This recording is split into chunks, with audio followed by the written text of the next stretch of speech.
স্বাগত দীপ্ত সংবাদে। আপনাদের সঙ্গে আছি আমি ফৌজিয়া নওশিন।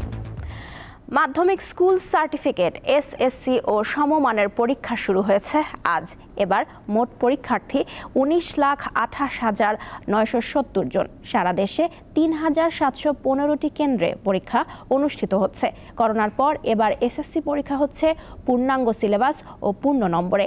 বাংলা প্রথম পত্র পরীক্ষার মধ্য দিয়ে শুরু হওয়া এসএসসির তত্ত্বীয় পরীক্ষা শেষ হবে 13 মে। ব্যবহারিক পরীক্ষা অনুষ্ঠিত হবে 15 থেকে 22 মে পর্যন্ত। পরীক্ষা সকাল 10টায় শুরু হলেও আগে থেকেই কেন্দ্রে যান পরীক্ষার্থী ও তাদের অভিভাবকরা। পরীক্ষা কেন্দ্রের আশেপাশে সকল ফটোকপি মেশিন পরীক্ষার সময় বন্ধ রাখার নির্দেশনা দিয়েছে শিক্ষা মন্ত্রণালয়। এছাড়া আগামী 13 মে পর্যন্ত সব ধরনের কোচিং সেন্টার বন্ধ রাখা হয়েছে।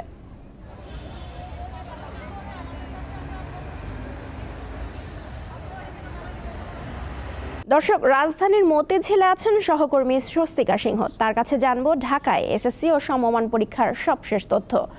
স্বস্তিকা, আপনি কোন কেন্দ্রে আছেন এবং সেখানকার পরিবেশ এখন কেমন দেখতে পাচ্ছেন?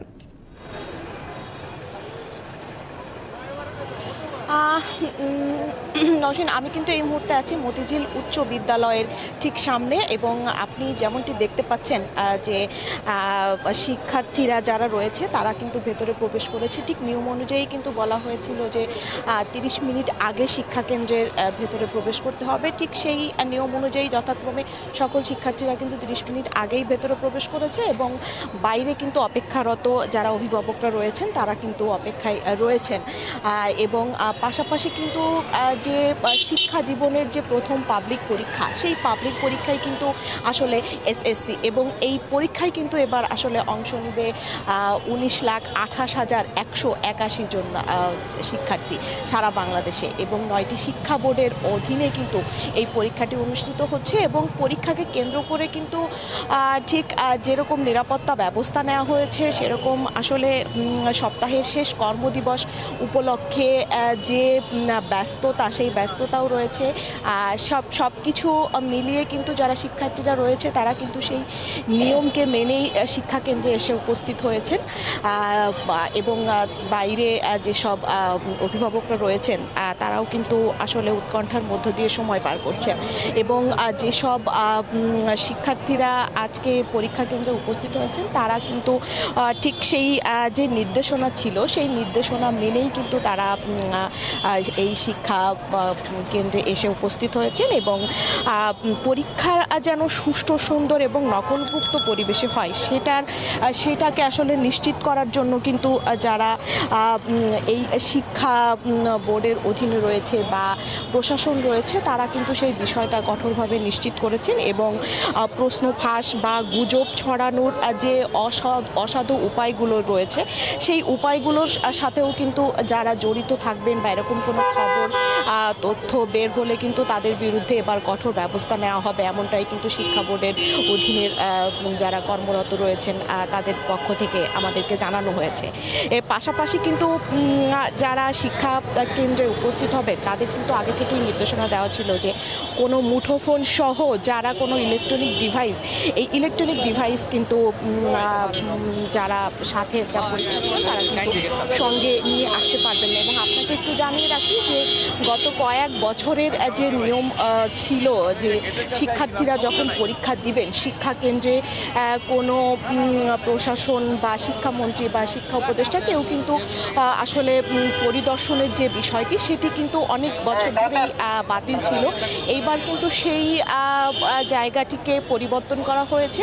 আমরা কিছু সময় আগেই আমাদের কাছে তথ্য এসেছে যে মতিঝিল উচ্চ বিদ্যালয় অথবা উচ্চ বালিকা যে বিদ্যালয় রয়েছে এই দুই কেন্দ্রের যে কোনো একটি কেন্দ্রে কিন্তু যে কোনো সময় পরিদর্শনে আসবেন যিনি শিক্ষা উপদেষ্টা রয়েছেন।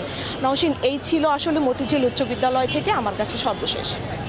স্বস্তিকা, আপনাকে ধন্যবাদ।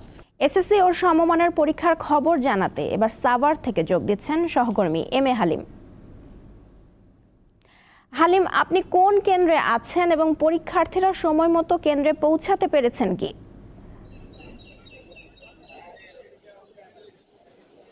হ্যাঁ নওশীন, আমি রয়েছি জাহাঙ্গীরনগর বিশ্ববিদ্যালয়ের স্কুল অ্যান্ড কলেজে। তো এখানে নওশীন 9:30টার মধ্যে কিন্তু এখানে যারা শিক্ষার্থী তারা কিন্তু কেন্দ্রে প্রবেশ করেছে এবং আমরা দেখতে পেয়েছি কিছু কিছু ভুল ত্রুটি এখানে শিক্ষার্থীদের ছিল।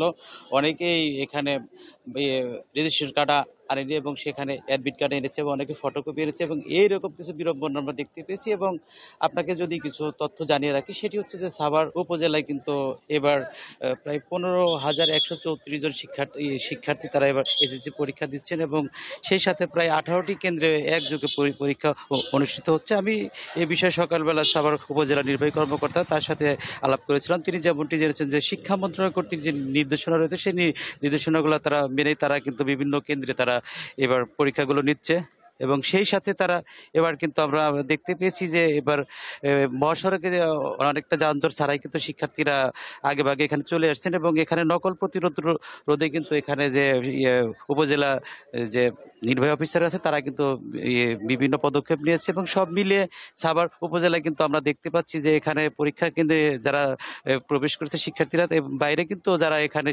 অভিভাবক রয়েছে তারা কিন্তু অধীর আগ্রহে এবং তারা এখানে অপেক্ষা করছেন। কারণ আপনি জানেন যে এই জীবনের প্রথম যে ধাপটি শিক্ষার্থীদের সেটি হচ্ছে এসএসসি পরীক্ষা। সেই এসএসসি পরীক্ষায় কিন্তু যে একটি উদ্বেগ এবং থাকে, টেনশন থাকে, সেই টেনশনগুলো কিন্তু শিক্ষার্থীদের পাশাপাশি কিন্তু এখানে যে অভিভাবক আছে তারাও কিন্তু ওইগুলো আমরা দেখতে পেয়েছি তাদের মাঝে। এবং এখানে আরেকটি বিষয় আপনাকে নওশীন জানিয়ে রাখি, এখানে কিন্তু এবার এসএসসি পরীক্ষা কিন্তু সেই যে পুরানো যে সিলেবাস সেই সিলেবাসে কিন্তু এবার অনুষ্ঠিত হচ্ছে। কারণ আপনি জানেন যে এর মধ্যে কিন্তু সরকার নতুন একটি কারিকুলাম দিয়েছিল এবং সেই কারিকুলামে কিন্তু শুধু 2026 সালের যে এসএসসি পরীক্ষাটি তারাই নিবে এবং এখন এবার যারা 25 সালে এসএসসি পরীক্ষা দিচ্ছেন তারা কিন্তু সেই পুরাতন পদ্ধতিতেই এসএসসি পরীক্ষা দিচ্ছেন এবং 25 সালের পর আবার এই যে আপনার 27 সালে কিন্তু এই বছরের যে পরীক্ষা হচ্ছে সেই পদ্ধতিতে পরীক্ষা হবে। সব মিলে সাভার উপজেলায় কিন্তু আমরা দেখতে পেয়েছি সুন্দর এবং সুষ্ঠুভাবে কিন্তু এসএসসি পরীক্ষা অনুষ্ঠিত হতে যাচ্ছে। তো এই ছিল আমার কাছ থেকে সর্বশেষ। নওশীন। সাভার থেকে জানাচ্ছিলেন সহকর্মী এম এ হালিম।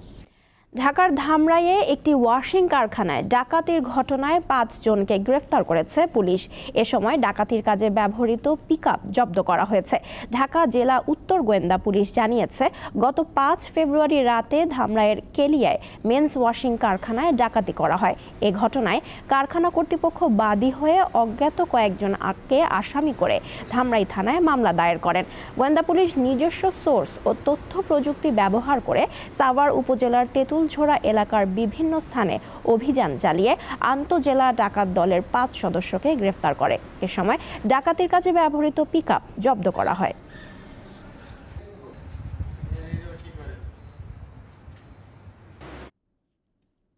বাংলাদেশকে দেয়া গুরুত্বপূর্ণ ট্রান্সশিপমেন্ট সুবিধা প্রত্যাহার করেছে ভারত। এর ফলে ভারতীয় স্থলবন্দর ও বিমানবন্দর ব্যবহার করে বাংলাদেশের পণ্য নেপাল ও ভুটানে যাওয়ার সুযোগ আপাতত বাতিল হলো।